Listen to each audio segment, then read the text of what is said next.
Growing up, my grandpa was a pastor, and one of the sermons that stuck out to me the most growing up was a sermon where he talked about forgiveness. And I'll never forget the line that he said that always stuck out to me, which was that forgiveness is not for the other person, it's for you. And at the time, it hit me like a bag of bricks because it really turned this idea of forgiveness on its head for me. And it's taken me years to experience and ponder the essence of that line. Because when I think of forgiveness, it's usually, from my point of view, when I'm the one doing the asking, where I'm the one that will feel better if forgiven. So, this idea of um, giving forgiveness and getting something in return for that at the personal level, to me, was surprising and it stuck out. And after thinking through this concept, I've landed on a few points of how it's beneficial to be the one to extend forgiveness. One of the first points that comes to mind is this idea of letting go of anger and resentment that only you can feel. When someone does something that hurts you, the key term there is that it hurts you. You're the one who's inflicted by this transgression by someone else. So by not extending forgiveness, you're the one who's harboring that anger and that resentment more so than the person who delivered it to you. And that's not productive moving forward, and it's not a skillful approach to doing what you have to do to move forward from whatever infliction that you encountered from that other person. And I also believe that we don't have the time not to forgive other people. It makes me think of a quote by Marcus Aurelius in his book Meditations, where he says, "To feel affection for people even when they make mistakes is uniquely human. You can do it if you simply recognize that they're human too, and that they act out of ignorance against their own will, and that you'll both be dead before long. And above all, that they haven't really hurt you. They haven't diminished your ability to choose." End quote. And there's so much wisdom packed in that sentence from Aurelius. The first part of forgiveness being uniquely human, and that is our capacity to be compassionate, and see things from the other side, from the other perspective of the other person. So far that we know, humans have that ability to drop in to the metaphoric shoes of another person and see life through their lens, or at least try to. And with that ability, it gives us the option to choose how we're going to handle whatever hurt us. Are we going to cling on to the anger or the resentment that was caused as a result? Or are we going to use it as an opportunity to place ourselves in their shoes and try to get a better understanding of why whatever happened in the first place? And then secondly, what's the use of taking it personal?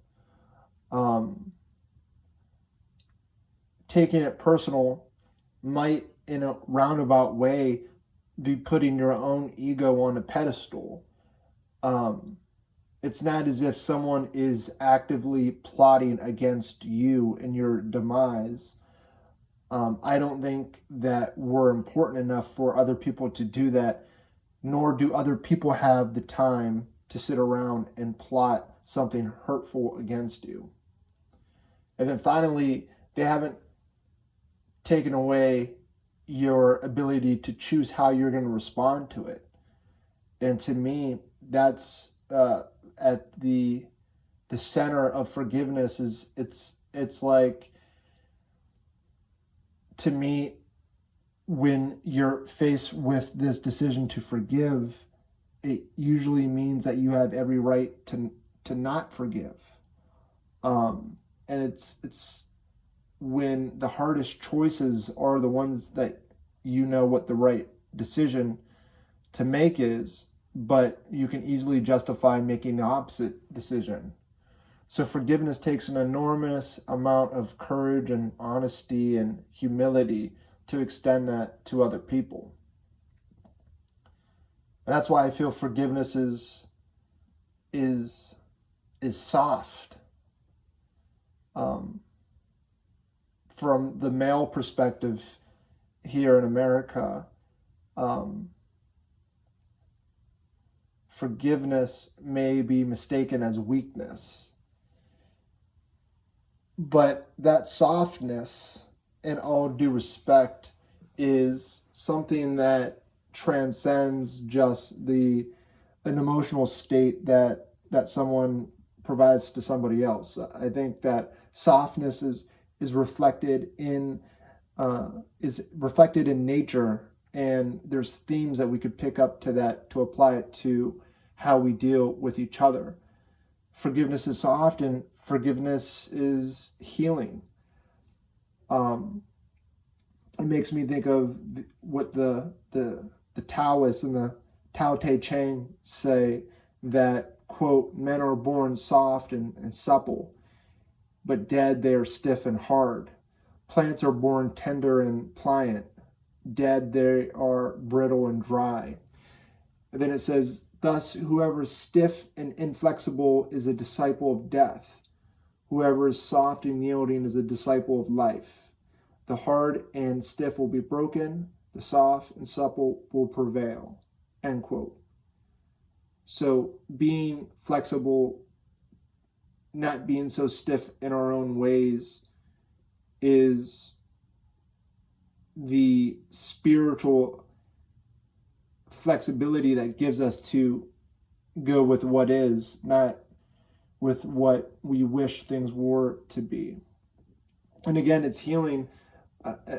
You look at our body, the human body. I have a friend who's a physical therapist who told me that the body is always recovering. We're always in this state of repairing damages.